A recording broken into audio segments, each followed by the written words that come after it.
In 2026, stop fucking around and do your social media like a pro. This is episode 7, where I am literally going to create a month's worth of content in 3 minutes. This is only possible in 3 minutes if you have done every other step that I have been talking about this whole time. And if you have not, go back to episode 1 and let's get it rolling. Now, in one of my previous videos, I used an example that had the hyper niche of women chasing happiness on their own terms. I already broke those down into content pillars. I already did all of the work behind the scenes that were in those other videos. That's who I'm going to be using to create this content for. My favorite thing to start with is the series. Wednesday and Friday are our series days. I've decided on Wednesday that I'm going to do a 90-day glow up. Every single week is going to have a different thing. This is going to be episode 1. My 90-day glow up is starting. Come along with me for the journey. Here's my end goal. Here's what I'm doing to achieve it. The other weeks are just following up on that. Here's the progress. Here's where I'm at. Here's where I'm going. Stick with me. Our next series day is Friday. Now, your series doesn't have to be talking to the camera like mine is, like this episode is, but it can be if you want, or it can be something fun. What I've decided for this account is on Fridays, I'm going to dance on the counter. We can't just dance on the counter, right? We have to have the words that we're going to put on the screen. So in this one, we're going to dance on the counter and say how it feels to be child-free.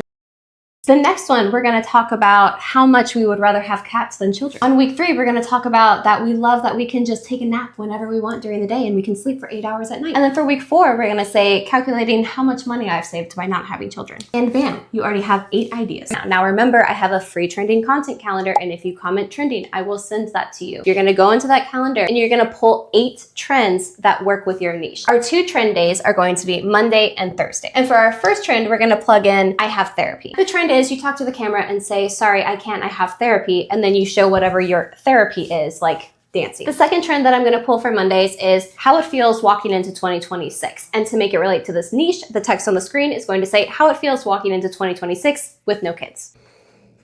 And the last thing we need to plug in is our Tuesday content. Now, this is your salesy but fun content. I know that for the first 4 weeks, I want to do a service and products carousel, and then hints to make it more fun, go look at my pinned carousel on my feed. For my second one, I'm going to do an expertise or industry advice. So this can be whatever you feel very strongly about and are comfortable sharing. The third one is a super easy one. It is all B-roll. You're going to put a pain point and then you find my account. It could be you're a woman who didn't give in to the societal pressure to have kids, and then you find my account. And the last one is a controversial statement. You can say this to the camera and explain it if you want to, or you can put it as text on the screen with B-roll. And there you have it, a month's worth of content, because you had my trending calendar, comment trending for that. Use my voice workbook to come up with your series idea, comment voice if you want that. If you're someone crazy who wants to post every single day for a month, you should comment guide and get my 30-day templated guide where you can just plug these ideas in just like this. Don't miss next week, because now that you have all your ideas, I'm going to teach you how to set up your filming space so your videos don't look like shit.